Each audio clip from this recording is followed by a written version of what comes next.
Yo, so as you may know, a couple of videos ago I did a video kind of sorting characters from Buffy the Vampire Slayer into their relevant Hogwarts houses. And yeah, that was fun. It was a good thing to do. So I thought I'd do it again, only this time I'd do it with another one of my favourite franchises, the Arrowverse. Now here I've had to make kind of a few rules that I've only done kind of so many kind of characters from each specific show.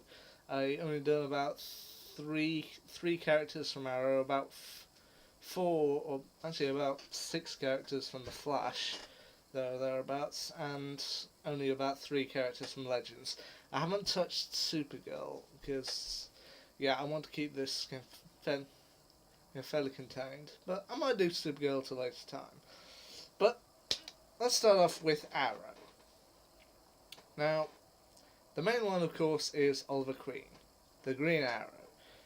And honestly, people may be surprised here, but I personally would have sorted him into Slytherin.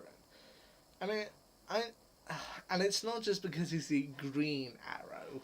I actually would have sorted him into Slytherin because I think it's mainly his ambition that drives him. Whether it's kind of in the first couple of series when his kind of main ambition is to kind of rid Starling City of the corrupt, or kind of later on when he becomes the mayor of the city.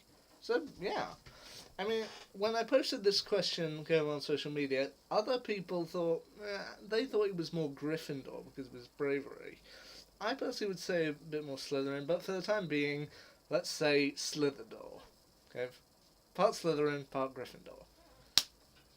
Moving on with Arrow, the second character that I chose to do from that particular one is Felicity Smoke. Now, while some may look at Felicity Smoke and possibly kind of see her as a Ravenclaw due to her kind of role within the team, kind of providing wisdom and her computer sciences or whatever, I would have personally said that I personally thought that she was more a Hufflepuff, given that she seemed to value loyalty more than wisdom. I mean, wisdom she was really good at, but yeah, I felt she was a bit more Hufflepuff. I mean, other people seem to think she was a Ravenclaw, so for the time being, Huffleclaw. Just for the time being. If you have any thoughts about these sortings, by the way, leave them down below. It should provide an interesting discussion. The third and final one that I was going to do from the main kind of Arrow show was John Diggle, played by actor David Ramsey, and kind of, while you could make arguments that he's very brave, so he'd probably be good in Gryffindor, he's got good ambition, he's probably in Slytherin, or that he can be a good one for wisdom for Ravenclaw, I would have personally said that John Diggle was a Hufflepuff. Mainly because he's kind of fiercely loyal to the team, and even though he has had his spats with them, he's ultimately loyal to Team Arrow, and I think that's where he would end up, in Hufflepuff. And that's all I'm really going to do on kind of the main Team Arrow for this point. I'm not going to go into stuff like the various Black Canaries, Wild Dog, Mr. Terrific. I might do those at a later time, but yeah, for the time being, those are the only three I'm going to do from Team Arrow. Team Flash. The only one that I frankly had to include in here because it's the only one that's kind of pre-given to us is Julian Albert is a Slytherin. Well, what did you expect? He's played masterfully by Tom Felton. But once again, there are characters that I'm going to leave off here. First up, Barry Allen.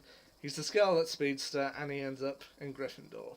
I mean, yeah, people could make arguments that maybe he's getting more towards loyalty or ambition, but I think ultimately it's his bravery and facing the unknown, facing metahumans, that he's ultimately a Gryffindor.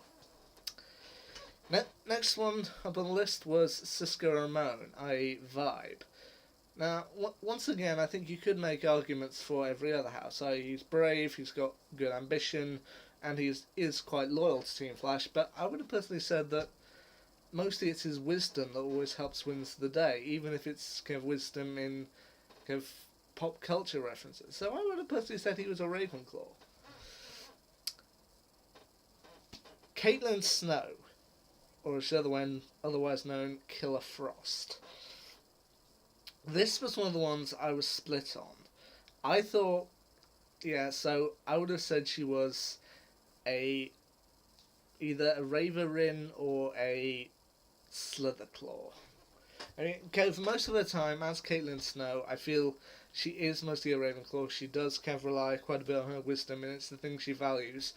But then she also has her moments of ambition, both as Caitlin and as Killer Frost, whether it's kind of for evil ambition or whether she's trying to help her friends out.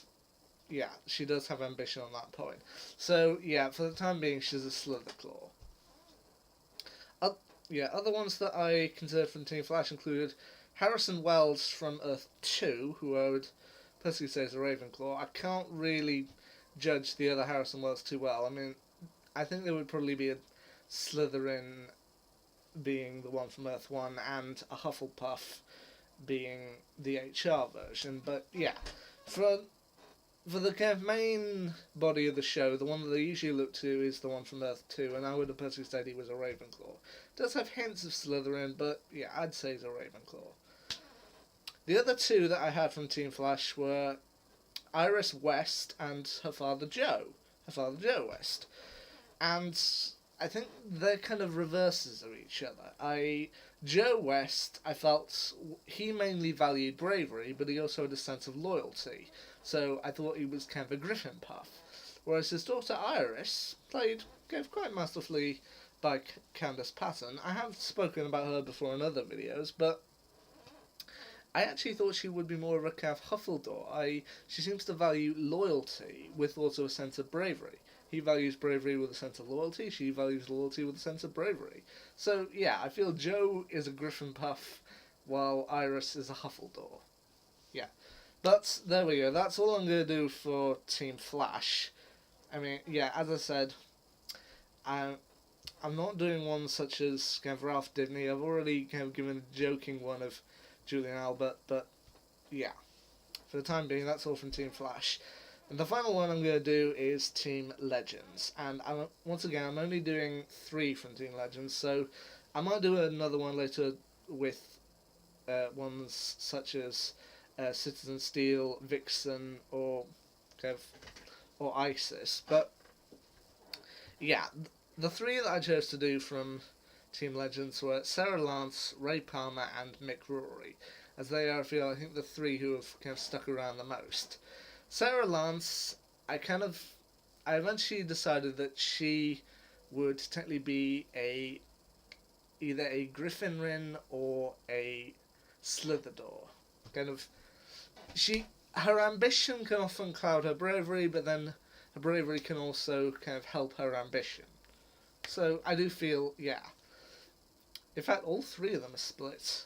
With Ray Palmer, the Atom, I felt he was kind of like a Ravendor or a Gryffindor. His main thing is kind of wisdom. He does kind of value. He's always looking for new ways to improve his suit, but then he also has a sense of bravery, which I feel works very well with him. And the final one, Mick Rory, Heatwave. This guy I felt was a Slitherpuff. His main thing is ambition. He's usually looking for ways to kind of do burglaries or do crime more efficiently, so he can become one of the greatest criminals ever. But then he also has a sense of loyalty. For example, one of his lines from the Invasion crossover that it's kind of funny but also kind of heartfelt is that when Barry is about to leave to hand himself over to the Dominators, Mick says to him, "Listen, mate, listen, Red, I don't like you. But when you go to crew, you don't take a hit for the rest." That to me is just true loyalty. I mean, yeah, I hate the guy, but he's a member of our crew and he's going to stick around. So yeah, I would have said that Mick was a Slitherpuff. But so there you go. I might do more kind of rankings or kind of sortings of these characters another time, but there you go. A selection from Team Arrow, Team Flash, and Team Legends as to what Hogwarts houses they would be in. Until next time, see ya.